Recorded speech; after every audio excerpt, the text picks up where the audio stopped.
ناظرین نظم سرائے، اللہ کرے آپ بعافیت ہوں۔ اس عکس بندی میں ہم آپ کو لیے جا رہے ہیں ٹیکسلا کے نواح میں واقع ایک اور بدھ عہد سے یادگار ایک خانقاہ کی طرف۔ اس کا نام ہے پپلا۔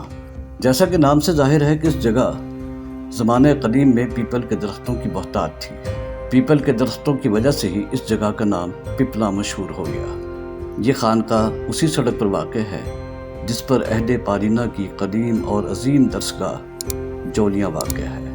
جولیاں خانقاہ ایک پہاڑی پر واقع ہے، جبکہ پپلا کی خانقاہ اس پہاڑی سے ملحق میدانی علاقے پر بنائی گئی۔ بظاہر یہ جولیاں خانقاہ کی ایک ذیلی عمارت محسوس ہوتی ہے۔ اس کی وجہ یہ ہے کہ جولیاں جیسی عظیم درسگاہ کے ہوتے ہوئے اس کے پہلو میں کسی اور درسگاہ کی ضرورت نہیں تھی۔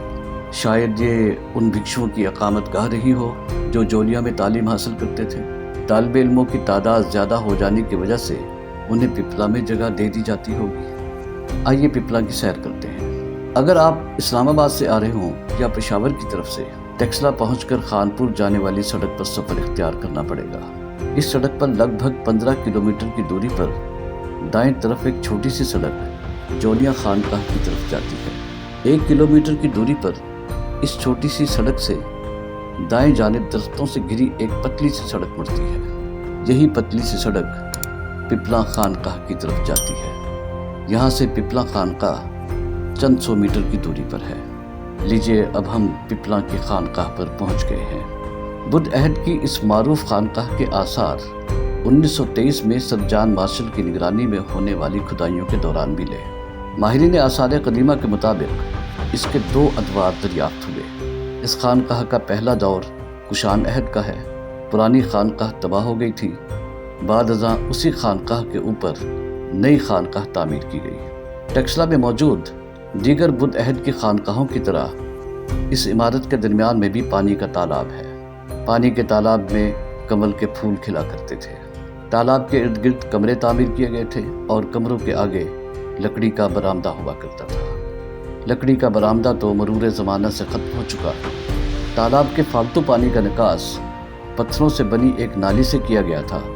یہ نالی ایک کمرے کے فرش کے نیچے سے گزرتی ہوئی قریبی نالے میں جا گرتی تھی۔ پتھروں کی دیواریں جو ایشلر سٹون میسنری کے نمونہ پر بنائی گئی تھی ابھی تک محفوظ ہیں۔ اس خانقاہ میں اسمبلی ہال، باورچی خانہ اور گودام بھی تعمیر کیے گئے۔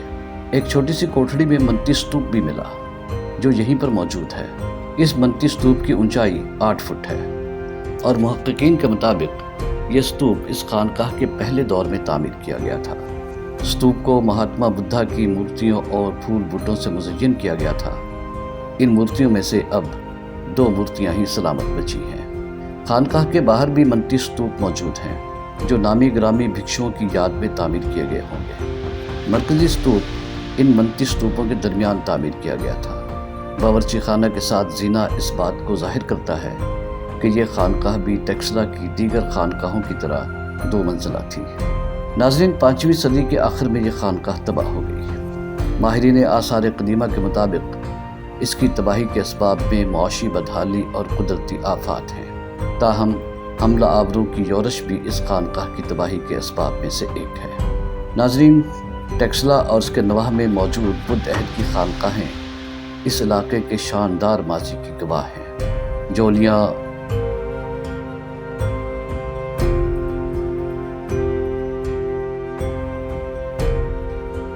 موڑا مرادو،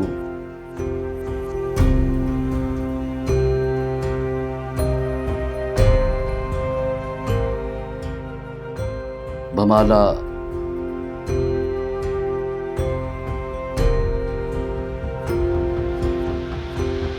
کنالا،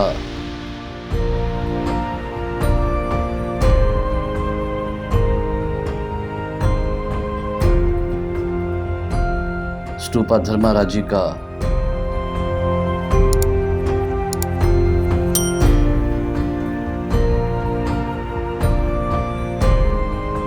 جنوں والی ڈھیری جداگانہ طرز تعمیر اور اہمیت کے حوالے سے ٹیکسلا کی وادی کے ماضی کا عکس ہیں۔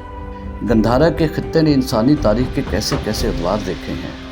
ان ادوار پر نظر دوڑائیں تو قرآن مجید کا یہ فرمان یاد آتا ہے کیا تم زمین پر چلے پھرے نہیں کہ تمہیں ان قوموں کا انجام نظر آتا جو تم سے زیادہ طاقتور تھیں؟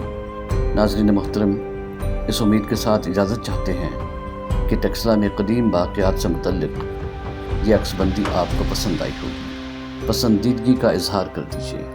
جس بہن بھائی نے تاحال ہمارے ساتھ جڑت اختیار نہیں کی ہے، ان سے گزارش ہے کہ ہمارا چینل سبسکرائب کر دیں، گھنٹی کے بٹن کو بھی دبا دیں۔ گھنٹی کے بٹن کو بھی دبا دیں گے تو ہماری آئندہ آنے والی عکس بندیوں کی اطلاع آپ کو مل جایا کرے گی۔ اطلاع عرض ہے کہ نظم سرائی کی انتظامیہ نہایت معقول معاوضے پر ٹیکسلا اور اس کے گرد و نواح میں پھیلی بدھ عہد کی باقیات کی سیر کروانے کا بندوبست بھی کرتی ہے۔ ہماری انتظامیہ میں شامل ماہرین آثار قدیمہ ہر جگہ کی مکمل تاریخ سے بھی آگاہی دیتے ہیں۔